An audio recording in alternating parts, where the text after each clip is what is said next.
Λοιπόν, να ξεκινήσουμε νομίζω με τις ερωτήσεις.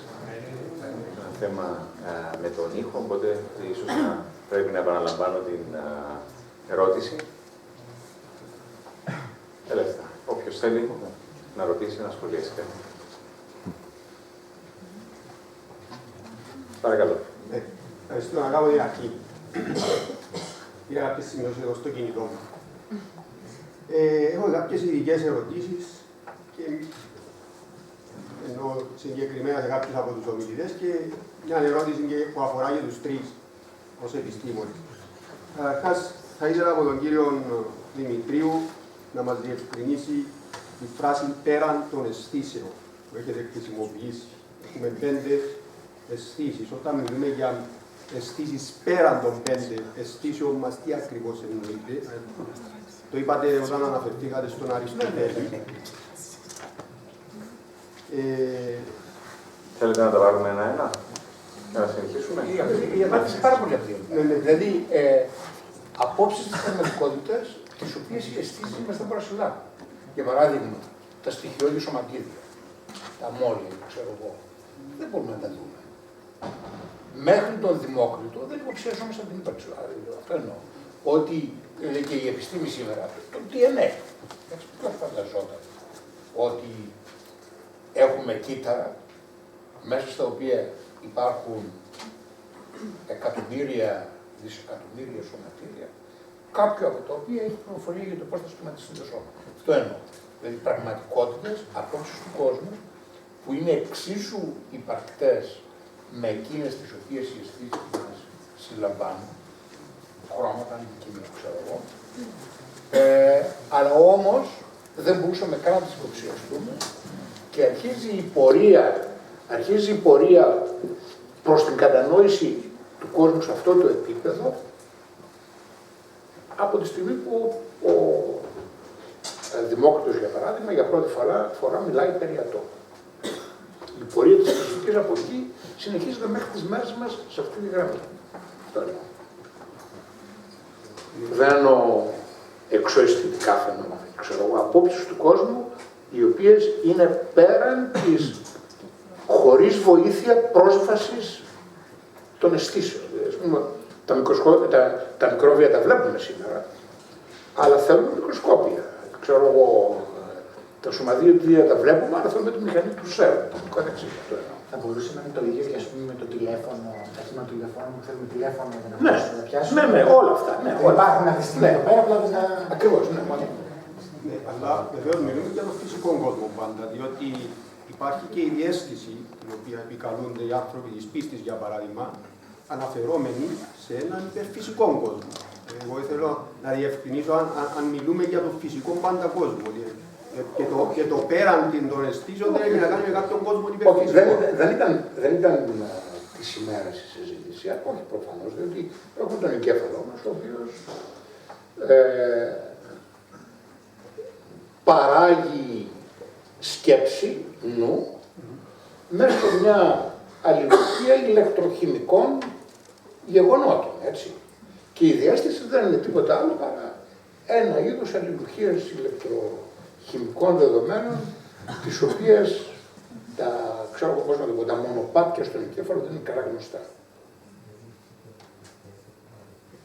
Το άλλο που θα ήθελα να ρωτήσω, εφόσον κάνουμε αυτόν τον διάλογο, μας είπατε ο ίδιος ότι η θεωρία του ανώτερου δημιουργού αποδείχθηκε λαθασμένη.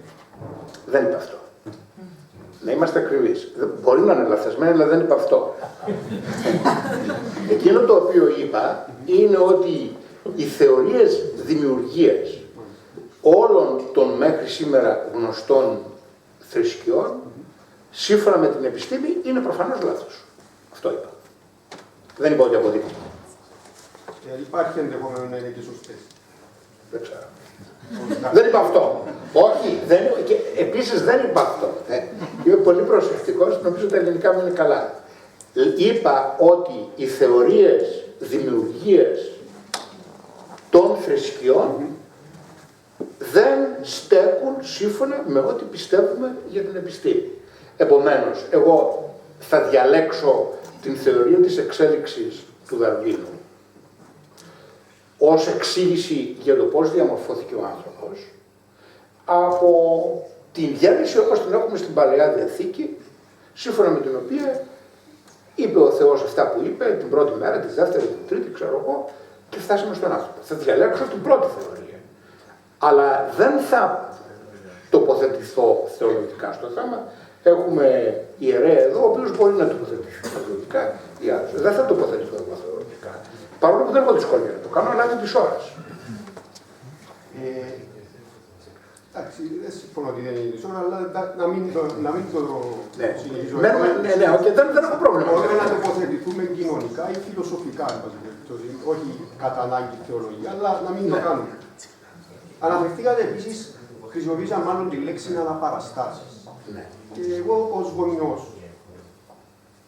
σε συνέχεια αυτού που είπα, γνωρίζω ότι στέλνω ένα παιδί στο δημόσιο σχολείο, 2 συγκεκριμένα, και έρχονται σπίτι με κάποιες αναπαραστάσεις μέσα από έναν αμφιλεγόμενο, από επιστημονικής άποψης, μάθημα που ονομάζεται θρησκευτικά, οι οποίες για μένα είναι ψεύτικες.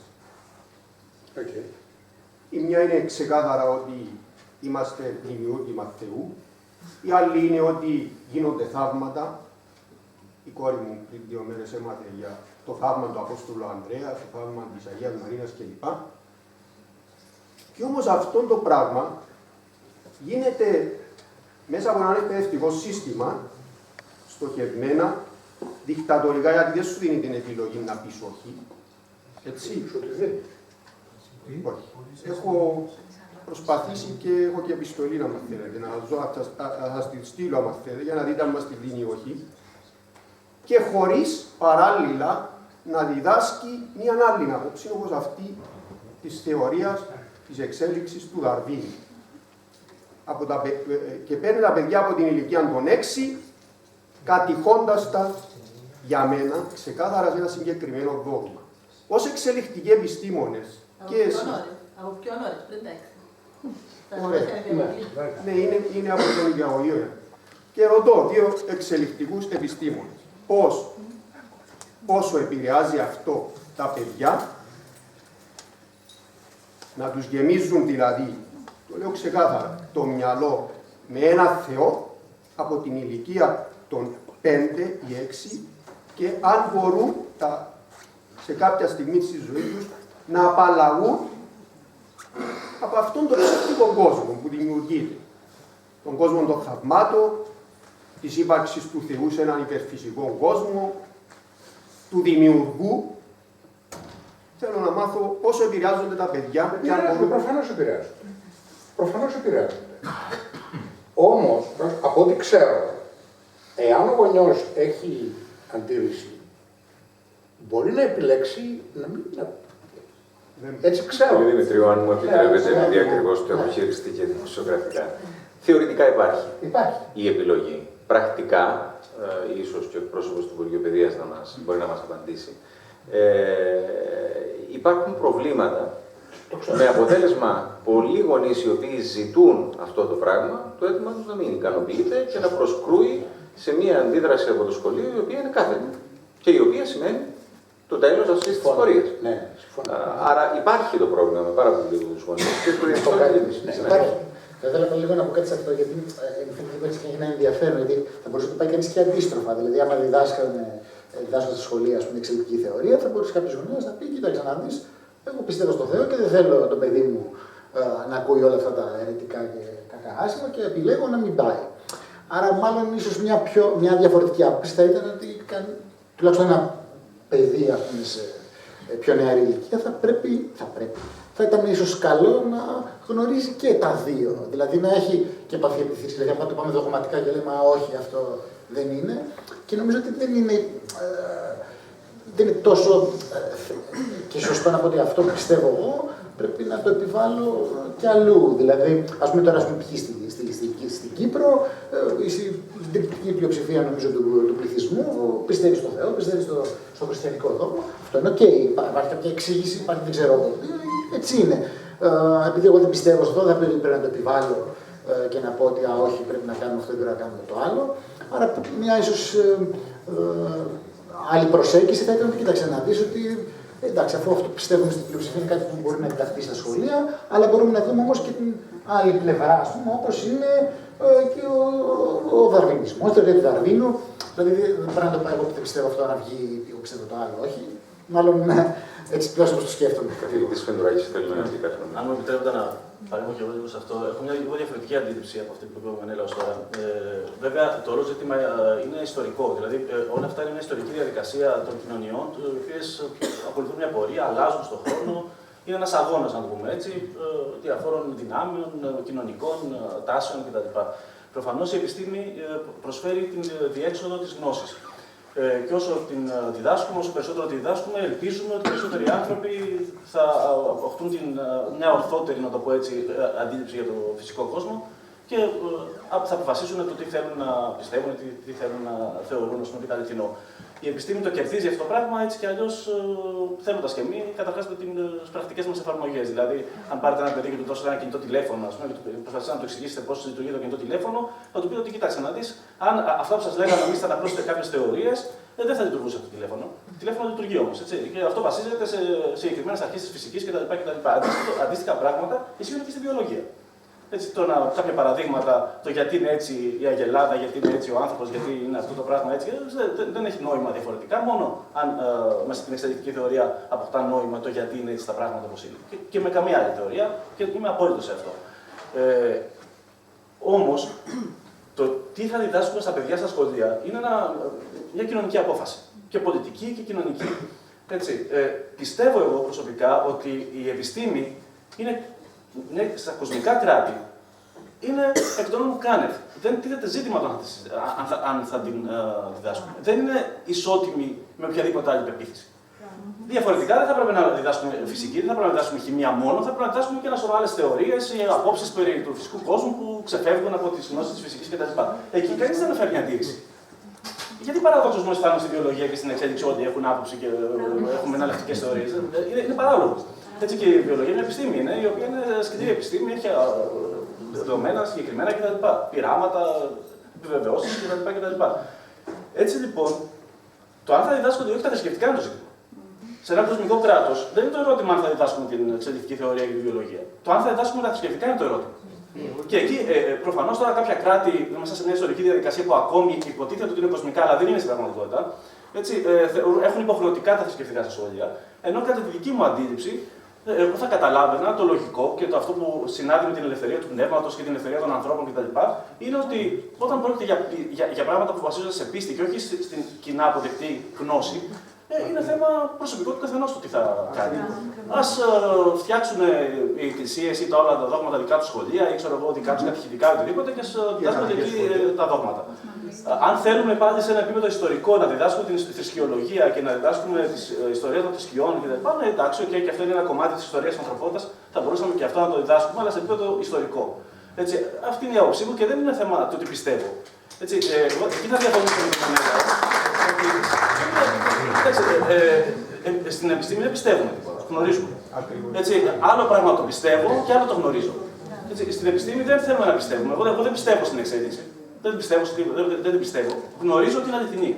Γιατί το βλέπω μέσα από τα πειράματα, μέσα από τα δεδομένα που μαζεύω, από την πραγματική επιστημονική δουλειά που γίνεται. Δεν το πιστεύω, δεν την πιστεύω, τη γνωρίζω. Τώρα, αν κάποιο θέλει να πιστεύει σε κάποιο Θεό ή σε οτιδήποτε, αυτό είναι και ένα βασικό κληρονομικό χαρακτηριστικό του ανθρώπου. Έτσι, να το πούμε και διαφορετικά. Ξέρετε ότι σε ποια θρησκεία πιστεύουμε είναι ένα χαρακτηριστικό που, αν το μετρούσαμε το ποσοστό κληρονομησιμότητα, όπω μετράμε τα χρώματα των ματιών κτλ., είναι πάρα πολύ ψηλό. Έτσι, είναι σχεδόν προβλέψιμο ότι κάποιο θα δέχεται τη θρησκεία που είχαν οι γονείς του ή που είχε κοινωνία στην οποία μεγάλωσε. Εντάξει, τι να κάνουμε. Δυστυχώς έτσι προχωράει ο άνθρωπος, σιγά σιγά γίνονται τα πράγματα.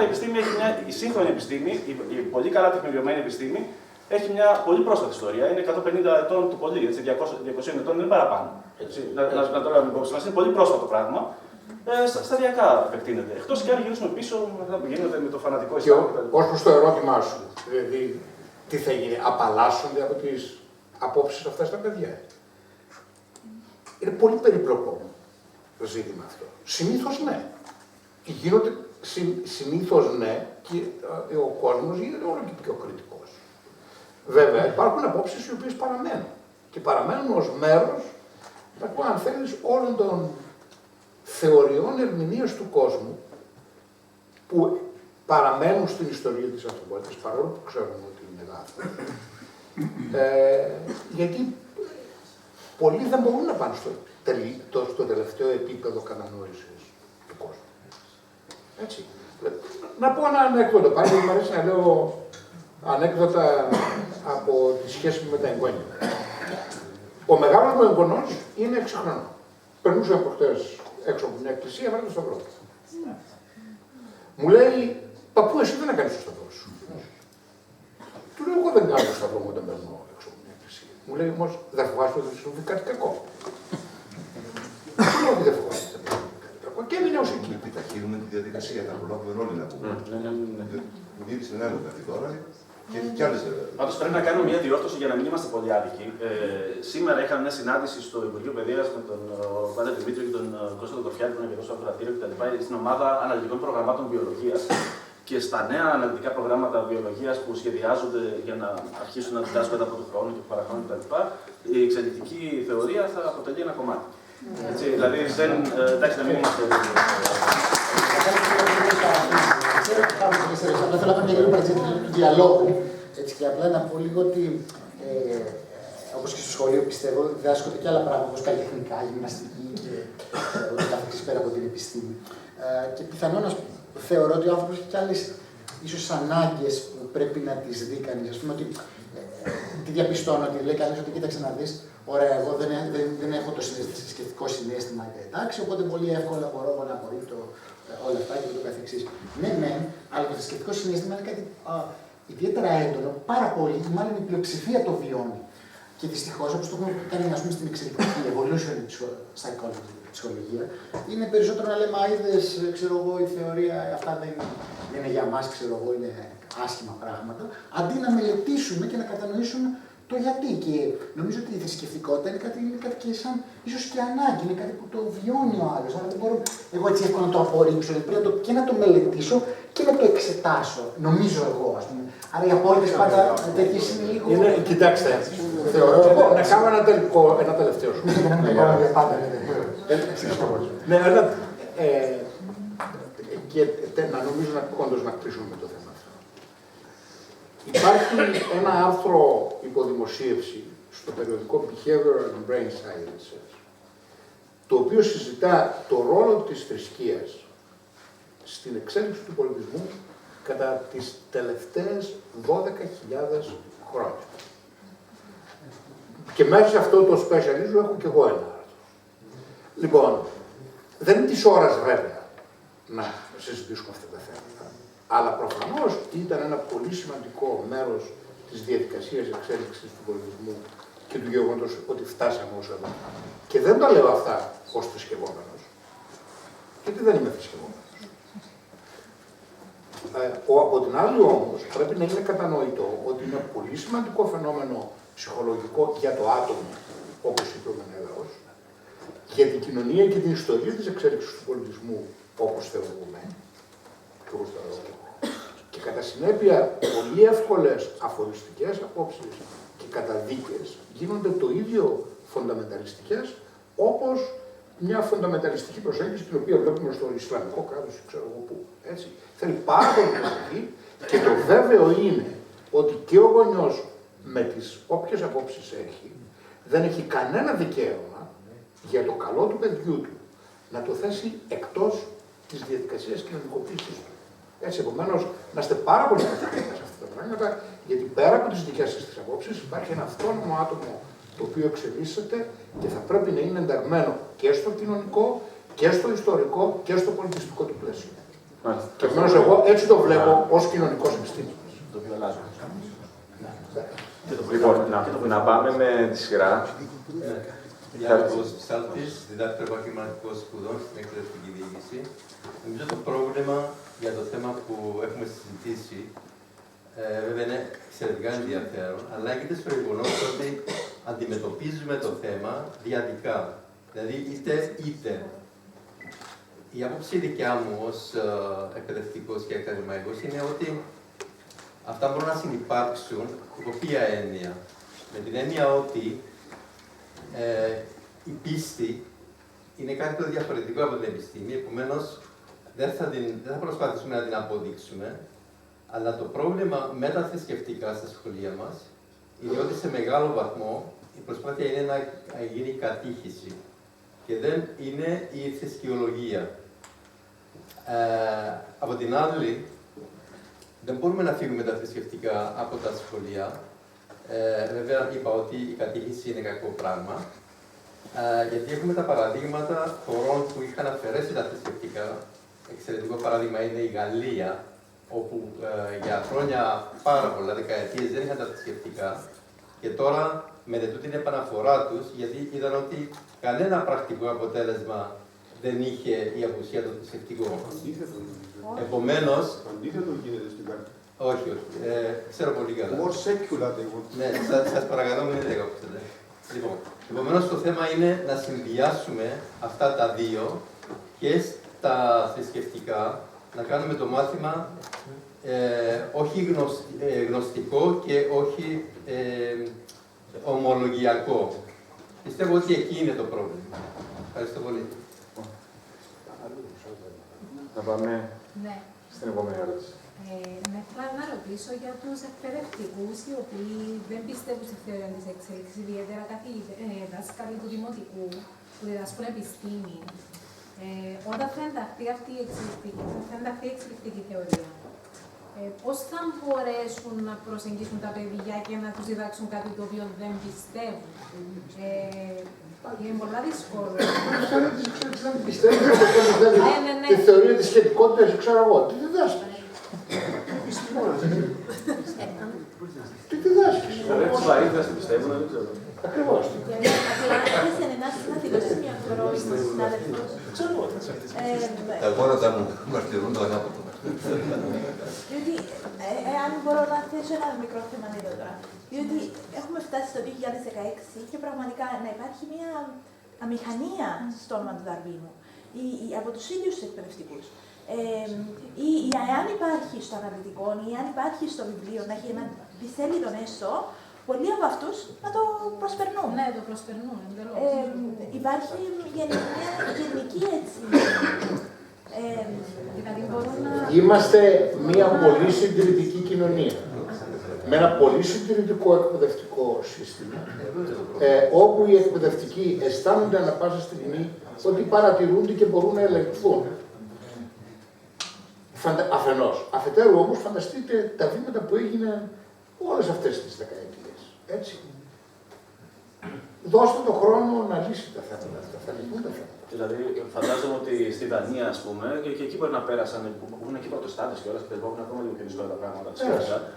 Μπορεί να πέρασαν μια αντίστοιχη φάση πολύ παλιότερα. Ήμουνα τελευταία στο Πανεπιστήμιο του Γκέτεμποργκ και μιλούσαμε για αυτά τα πράγματα. Και η Σουηδία, την οποία μου περιέγραφα στη δεκαετία του 50 και του 60 ως προς τη σχέση εκκλησίας και αναλυτικού προγράμματος, ήταν ακριβώς όπως την έχουμε εμείς, ας πούμε, πριν 10 χρόνια, όχι σήμερα φαίνεται. Έτσι. Διότι οι θεσμοί αυτοί είναι πάρα πολύ ισχυροί, οι οποίοι θέλουν τον χρόνο τους για να ισορροπήσουν. Ίσως θα έπρεπε να γίνει γνωστό και το ότι η Εκκλησία αναγκαστικά έχει αποδεχτεί εν μέρει τη θεωρία της εξέλιξης, όχι εξ ολοκλήρου, αλλά των τελευταίων καιρών, από ό,τι άκουσα, έχει δεχτεί το ότι τα ίδια εξελίσσονται, αλλά όχι ότι έχουν σχέση μεταξύ τους. Δηλαδή ότι ο άνθρωπος εξελίσσεται, αλλά από μόνος του και το είδος. Οπότε, ίσως θα πρέπει να γίνει γνωστό και στα άτομα τα οποία είναι εντελώς ενάντια στη θεωρία της εξέλιξης, ότι η Εκκλησία έχει αναγκαστεί να το αποδεχτεί, γιατί η επιστήμη έχει αποδείξει τόσο πολλά πράγματα που δεν μπορούν να το αρνήσουν.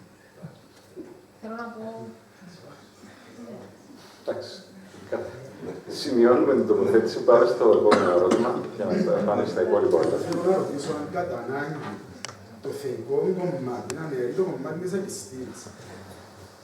Και το άλλο που θέλω να σημειώσω είναι ότι έκλαβα το μήνυμα ότι το θεϊκό κομμάτι που βάζει την εξέλιξη στην επιστήμη. Βλέπουμε και μέσα από διάφορες έρευνες ότι η θρησκεία πολλές φορές βοηθά τον άνθρωπο να προσαρμοστεί καλύτερα και κατευνάζει και το άγχος σχετικά με το αβέβαιο αύριο. Αυτό. Κύριε Σήμερα, πιστεύετε ότι υπάρχει πραγματικά στις δικές μας τις κοινωνίες αρνητική επίδραση της Εκκλησίας στην επιστημονική δραστηριότητα? Όχι, με κανένα τρόπο. Από την άλλη, οι άνθρωποι θέλουν να έχουν μηχανισμούς ηρεμίας, λύσεις των εντάσεων τους και το καθεξής. Στην ιστορία της ανθρωπότητας και σήμερα υπάρχουν πολλοί τέτοιοι μηχανισμοί, ένας από τους οποίους σίγουρα είναι η θρησκευτική πίστη. Εάν ένας άνθρωπος έχει ανάγκη αυτό το πράγμα, δεν έχεις κανένα δικαίωμα να το στερήσεις. Αυτή είναι η δική μου θέση. Πιθανόν και ρωτάς αν τα δύο και αυτά μπορούν και κάπως να συμβιβαστούν. Συνυπάρχουν σε πολλούς. Συνυπάρχουν σε πολλούς. Πάντως νομίζω ότι ξεφεύγουμε λίγο από το θέμα μας, γιατί εδώ δεν μπορούμε να λύσουμε θεολογικά ζητήματα ή τέτοιου τύπου ζητήματα. Εδώ συζητάμε για το πώς η εξελικτική θεωρία οφείλει, πρέπει, είναι αναγκαίο να μπει στην εκπαιδευτική διαδικασία. Το οποίο ουδής αμφισβητεί. Ναι, τελικά ουδής, αλλά τελικά είναι δύσκολο να γίνει. Είναι όμως πιο σημαντικό, γιατί άμα δεν μπορεί να συμβιβαστούν αυτά τα δύο, θα έχει ένα. Είναι στην ερώτηση τη σχετική πριν. Ναι, ήθελα να το πω γι' αυτό ότι στην πραγματικότητα αυτό πρέπει σιγά σιγά να αρχίσουμε να κατανοούμε όλοι μας και να προωθούμε στην κοινωνία. Γιατί όπως είπα και πριν, είναι μια διαδικασία συνεχής, μια εξελικτική διαδικασία κοινωνικής εξέλιξης πλέον που εντάξει, δεν γίνεται μια μέρα στην άλλη τα πράγματα. Σταδιακά γίνονται μέσα από διάφορες τριβές κτλ. Πρέπει να αρχίσουμε να συζητάμε ότι ή θα θέλουμε να μαθαίνουμε για τον κόσμο με βάση αυτά που μας λέει η επιστήμη και τα οποία τα κερδίζουμε μέρα με τη μέρα μέσα από τον κόπο και τον μόχθο εκατομμυρίων επιστημόνων στον πλανήτη. Έτσι και μέσα από με μεγάλη δυσκολία. Ή θέλουμε να δίνουμε τον ίδιο χώρο στο μυαλό μας και στα παιδιά μας κυρίως, όχι οι μεγάλοι άνθρωποι που έχουν διαμορφώσει απόψεις, αλλά και στα παιδιά που μεγαλώνουν μέσα στις κοινωνίες. Να αφήνουμε χώρο στο να θεωρούν ισότιμες ερμηνείες για το φυσικό κόσμο οποιασδήποτε άλλες. Όπως η αστρολογία π.χ. Γιατί να συζητάμε μόνο για θρησκεία και για Θεό, γιατί να συζητάμε για την αστρολογία. Και δεν αφορά μόνο. Δεν θέλουμε να διδάσκουμε. Δεν θέλουμε να διδάσκουμε. Αυτό θέλουμε να πω. Από εκεί και πέρα, το θρησκευτικό συναίσθημα είναι μια προσαρμογή συγκεκριμένη και πολύ βαθιά στον άνθρωπο και είναι κάτι το οποίο μπορούμε να το συζητάμε για πολλές ώρες. Το τι σημαίνει και το γιατί εξελίχθηκε κτλ. Αλλά δεν είναι τη στιγμή.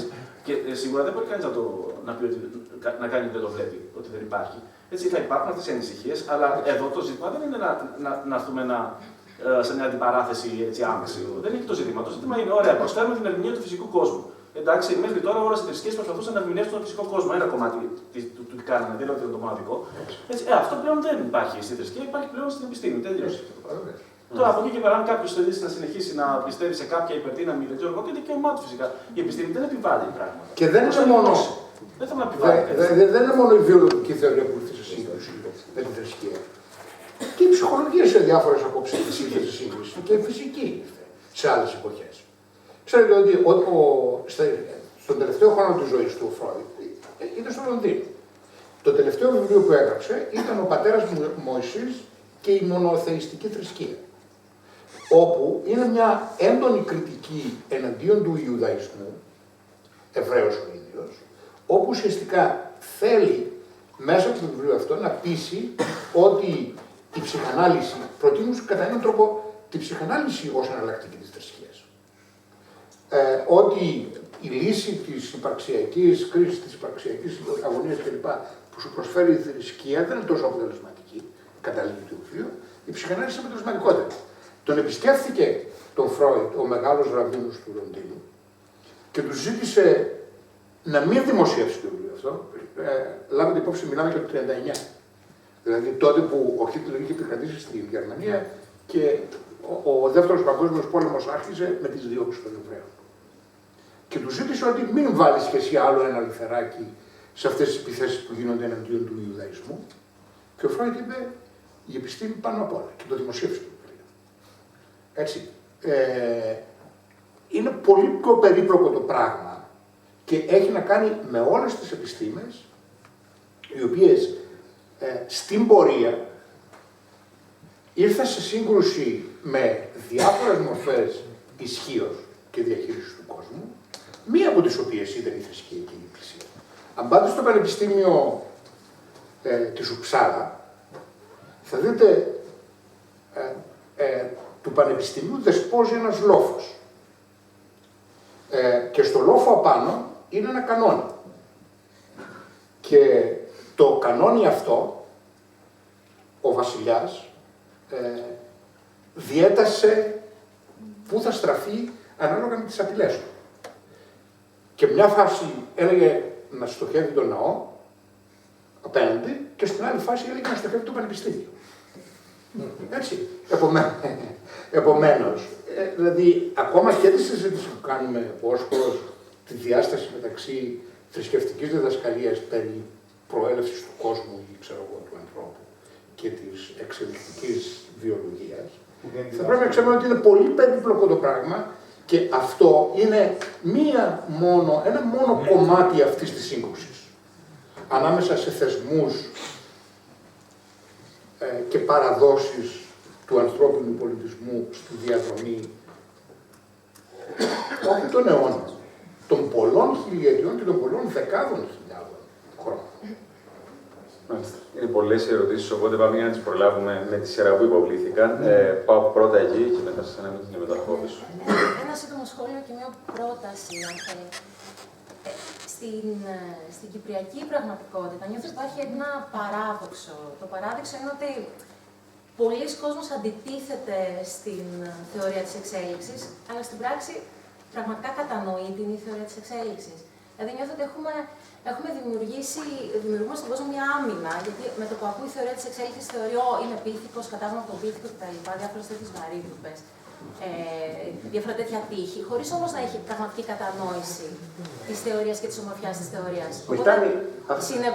Συνεπώς, γι' αυτό αγκαλιάζω πολύ μια τέτοια δράση όπως τη σημερινή και μακάρι να γίνει θεσμός. Νιώθω ότι αν κάποιοι άνθρωποι βγούμε και πραγματικά εξηγήσουμε στη γιαγιά μου, στη μαμά μου, τι σημαίνει αυτό το πράγμα, έτσι, με τα όμορφα παραδείγματα τα οποία μας παρουσίασε ο Σπύρος, τότε δεν χρειάζεται να πολεμάμε και δεν χρειάζεται να είμαστε σε ένα συνεχή αγώνα με τη θρησκεία και με τα θρησκευτικά. Παρουσιάζεις κάτι υπέροχο, πολύ όμορφο, με τόσα δεδομένα και από εκεί και πέρα αφήνεις τον κόσμο σιγά σιγά να το αγκαλιάσει. Να κάνω μια παρατήρηση να το λες. Πάει λίγο στην ψυχολογία. Το ζήτημα είναι εξαιρετικά.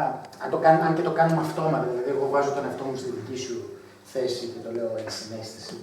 Είναι όμως δύσκολο να μπει όντως στη θέση του άλλου και να καταλάβει τον άλλον. Οπότε τι γίνεται, συγκεντρώνονται άτομα όπως πιθανόν πολλοί από εμάς, που δεν έχουν έντονο θρησκευτικό συναίσθημα.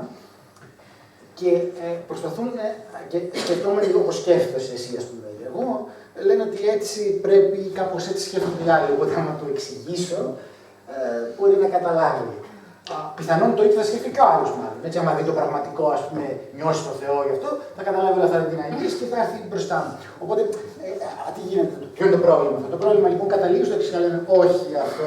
Εμείς πιστεύουμε ότι πρέπει να καούν, ξέρω εγώ, οι εγγραφοί για να συζητάμε μόνο το Δαρβίνο. Ο άλλος λέει πλακάει του Δαρβίνου και συζητάμε την εγγραφή. Και χάνουμε την ουσία του πράγματος που πιστεύω εγώ ότι άλλο είναι το ένα, άλλο είναι το άλλο. Τώρα, πολύ γρήγορα μπορεί να συμβιβαστούν, προφανώς. Γιατί θα μπορούσε κάποιος να πει. Θέλω να πω το εξής. Και τώρα θα μιλήσω σαν γνωστικός ψυχολόγος που ξέρει τι σημαίνει η νοητική ανάπτυξη. Λοιπόν, πρέπει να ξέρετε το εξής, ότι για το 70% των ανθρώπων η νοητική ανάπτυξη σταματά στο επίπεδο της σκέψης του 10χρονου παιδιού. Αυτό τι σημαίνει? Η σκέψη του 10χρονου παιδιού δεν είναι καθόλου απλή σκέψη, είναι πολύ περίπλοκη σκέψη. Της λείπουν δύο πράγματα. Της λείπει δυνατότητα να συλλάβει κρυμμένες σχέσεις μεταξύ αφηρημένων αρχών και ένα κριτήριο ελέγχου αλήθειας και εγκυρότητας. Αυτά είναι που αποκτούνται ως τα 17. Λοιπόν, επομένως, όσο καλή θέληση και αν έχεις, που έχεις ως αγωνίστρια της διάδοσης της επιστήμης, πρέπει να ξέρεις ότι υπάρχει μια οροφή στο πόση επιστήμη μπορείς να διαδώσεις και σε ποιο επίπεδο μπορείς να τις διαδώσεις για τους περισσότερους ανθρώπους. Και αυτό δεν αφορά τη θεωρία της εξέλιξης. Η απάντηση είναι ότι κάποιες απόψεις της θεωρίας της εξέλιξης ένα 10χρονο παιδί μπορεί να το καταλάβει. Τις καταλάβει προφανώς. Άλλες δεν μπορούν. Όπως δεν μπορεί να καταλάβει τη θεωρία περινοητικής ανάπτυξης, τη θεωρία της σχετικότητας, την κβαντομηχανική και ούτω καθεξής. Πρέπει να έχουμε σαφή συνείδηση αυτών των επιπέδων και θα πρέπει να έχουμε δομημένο το εκπαιδευτικό μας σύστημα να πάει τον καθένα όσο πιο μακριά μπορεί να πάει.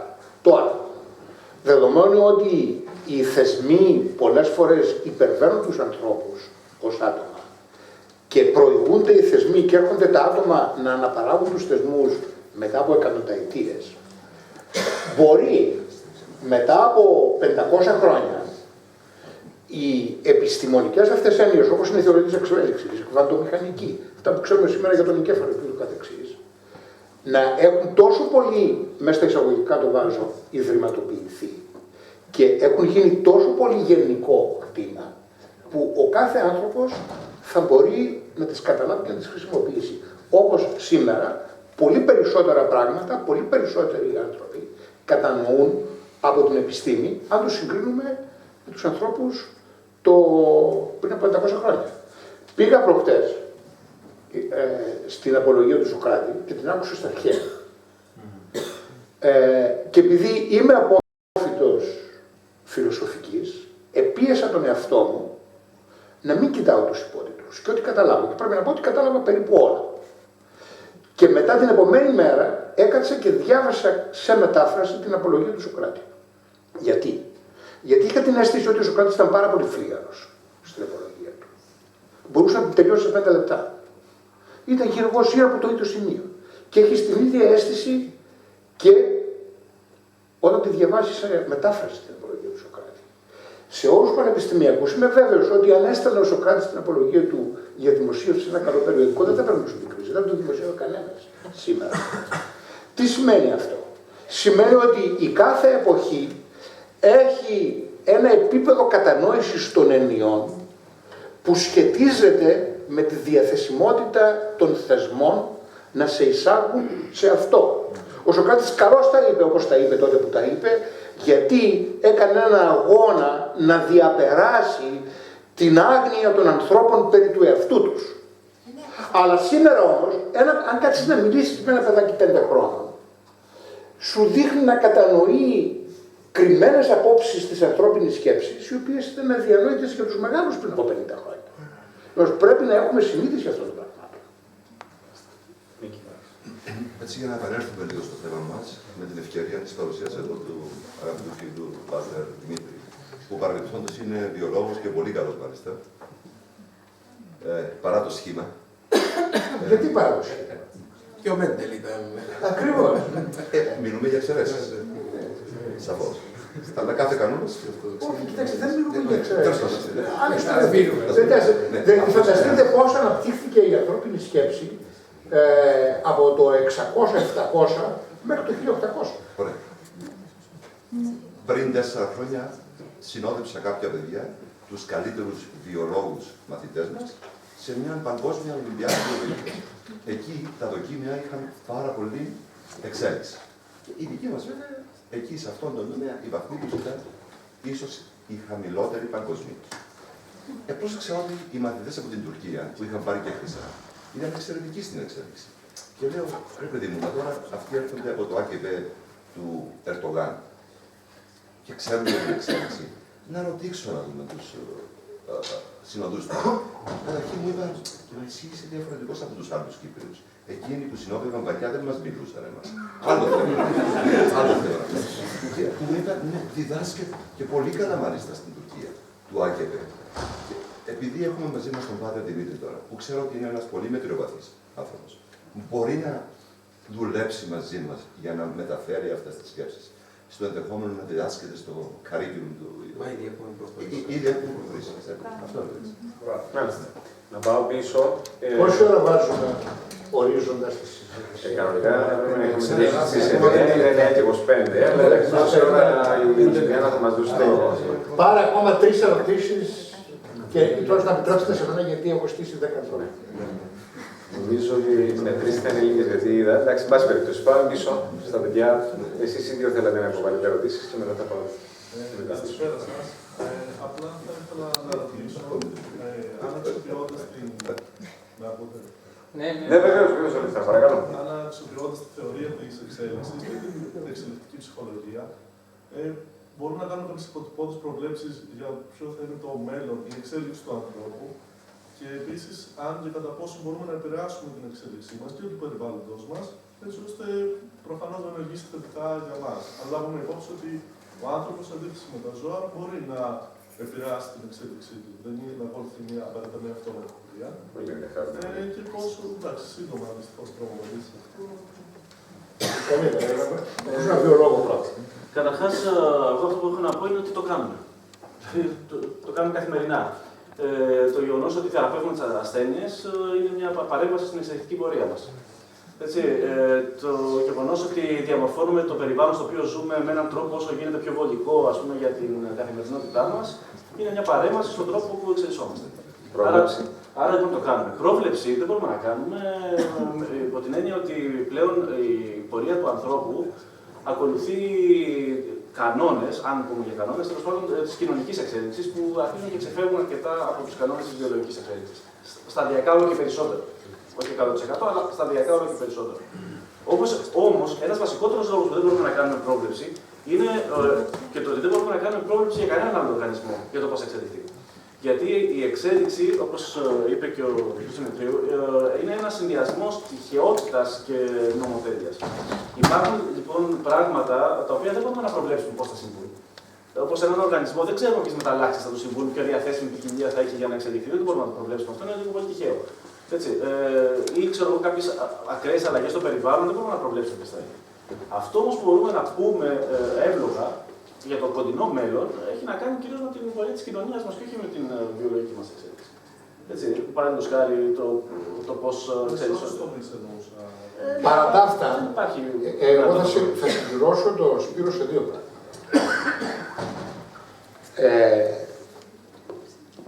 Τα χαρακτηριστικά που επιλέγονται δεδομένων των συνθηκών ενός περιβάλλοντος είναι και τα οποία επικρατούν, έτσι δεν είναι? Ναι, το ίδιο πράγμα. Ναι, προσέξτε όμως, τι θέλω να πω. Απλώς θυμίζω μια βασική αρχή της θεωρίας της εξέλιξης. Από την γνωστική ψυχολογία ξέρουμε ότι από το 1905 περίπου που αρχίσαμε να μετράμε την νοημοσύνη μέχρι σήμερα, η μέση νοημοσύνη, η διαθέσιμη στο γενικό πληθυσμό, έχει ανέβει κατά περίπου 30 μονάδες. Αυτό τι σημαίνει? Ότι εάν συνεχίσουμε μέσα σε αυτό το όλο και πιο πολυπλοκοποιούμενο συμβολικό και αφαιρετικό περιβάλλον, αυτά τα χαρακτηριστικά θα επιλέγονται όλο και περισσότερο. Με αποτέλεσμα, αν το προεκτείνω, ξέρω εγώ, αν υποθέσουμε ότι έχουμε τη στοιχειώδη σοφία να κρατήσουμε τον πλανήτη και το είδος και δεν εξαφανιστούμε με καμιά ανοησία, εάν αυτό συμβεί λοιπόν και κρατηθούμε, δεν μπορεί να ξέρει κάποιος ποια χαρακτηριστικά θα έχουν επικρατήσει λόγω αυτής της ιστορικής εξέλιξης. Ένα. Δεύτερο, ξέρετε ότι η διαδικασία του επικισμού του διαστήματος έχει αρχίσει. Και θα συμβεί. Έτσι. Επίσης πρέπει να ξέρετε ότι ήδη από τώρα υπάρχει πολλή σκέψη για το ποια φυσικά χαρακτηριστικά θα έχουν οι άνθρωποι που θα επιλεγούν για να επαντρώσουν τις πρώτες πτήσεις επικισμού, ώστε να μπορούν να επιβιώσουν στο νέο τους περιβάλλον. Αυτό με τεχνικούς όρους βιολογικούς μπορεί να είναι μια διαδικασία speciation, όπου με τεχνητά επιλεγμένα χαρακτηριστικά εκεί πάνω μπορεί να δημιουργηθεί ένα άλλο είδος μετά από μερικές δεκάδες χιλιάδες χρόνια, που να μην μοιάζει καθόλου με εμάς. Έτσι. Επομένως, προβλέψεις μπορούμε να κάνουμε. Εντάξει. Μπορούμε να κάνουμε προβλέψεις. Παρακαλώ. Δυστυχώς θέλω να κάνω μια προσθήκη στο προηγούμενο θέμα μεταξύ της διαμάχης της διδασκαλίας των σκεπτικών και της θεωρίας εξέλιξης. Δυστυχώς. Και με την πενιχρή γνώση που έχω πάνω στο πώς γίνεται η διδασκαλία των σκεπτικών εδώ πέρα στην Κύπρο. Από την εμπειρία μου προσωπικά, έχω παρατηρήσει ότι η διδασκαλία των σκεπτικών μέσα στα σχολεία ακολουθεί ένα μοτίβο Για παράδειγμα, ότι ξεκινάει από βασικές αρχές, το τι είναι η θρησκεία, τι είναι ο Θεός, τι είναι το ένα, τι είναι το άλλο, και καταλήγει στις τελευταίες τάξεις του Λυκείου. Αυτό ξανά το δημοτικό, και καταλήγει στις τελευταίες τάξεις του Λυκείου πάνω στις αρχές και τα διδάγματα τα οποία θα πρέπει να έχει ένας άνθρωπος, τις αρχές που θα πρέπει να έχει ένας άνθρωπος και το πώς να συμπεριφέρεται μέσα στην κοινωνία. Και όχι βάση της θρησκείας, αλλά βάση του πώς θα μπορεί να λειτουργεί αρμονικά μέσα στην κοινωνία μαζί με τους γύρω του. Παρ' όλα αυτά, σαν άνθρωπος ο οποίος προσωπικά τα τελευταία 2 χρόνια σπουδάζω βιολογία και έχω διδαχτεί αρκετά πράγματα, έχω παρατηρήσει ότι δεν είναι τόσο το θέμα της διδασκαλίας, το πώς γίνεται η διδασκαλία, αλλά είναι ατομικό θέμα και θέμα προσωπικότητας του κάθε παιδιού και του κάθε ατόμου.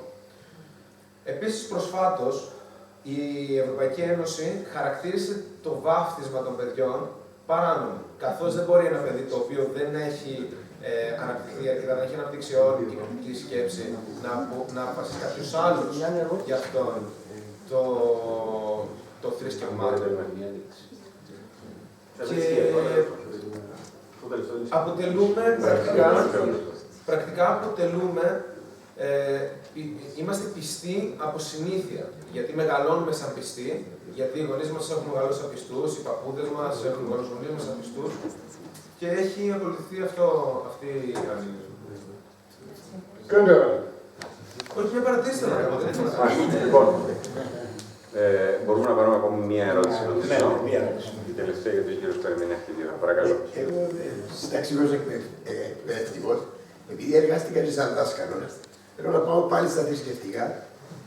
Δυστυχώς, η Παλαιά Διαθήκη, που εγώ θα την χαρακτήρισα θρησκευτική μυθολογία, διδάσκεται στο δημοτικό, αλλά διδάσκεται με τέτοιο τρόπο που οι μαθητές, δηλαδή την εξέλιξη, τη διδάσκονται στα πρώτα στάδια στο δημοτικό.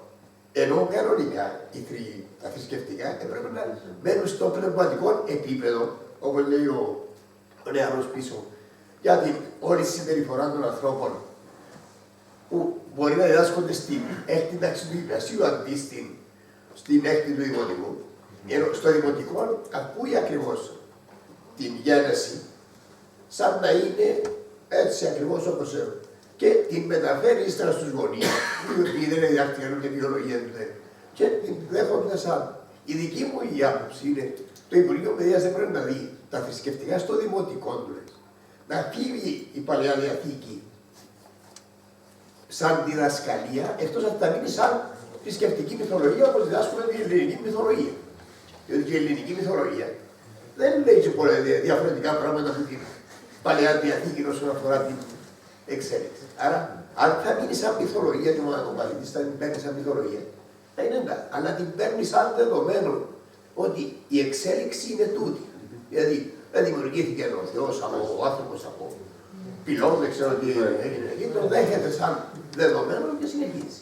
Επειδή δεν διδάσκεται εκεί η βιολογία, ο μαθητής του δημοτικού και τη θεωρία του Δαρβίνου, δεν ξέρω αν μπορούμε να μεταφέρουμε και στο δημοτικό σε ένα πιο απλό επίπεδο, αλλά επειδή διδάσκεται μόνο στο γυμνάσιο. Μάλιστα, ξεκάθαρα. Και μεταφέρει. Θα ήταν ίσως ενδιαφέρον να μπορέσουμε να φτιάξουμε την εξαιρετική θεωρία σαν παραμύθι για να διδάσκεται και στο δημοτικό. Η Μπρετάνη μπορεί να το κάνει καλύτερα αυτό. Ναι. Λοιπόν, να σας ευχαριστήσω όλους. Ήταν μια πρώτη προσπάθεια. Η αρχή έγινε. Ελπίζω να σας δούμε όλους και στην επόμενη μέρα του Δαρβίνου του χρόνου και μέχρι τότε να μην περιμένουμε μέχρι την επόμενη μέρα του Δαρβίνου. Ευχαριστώ πολύ.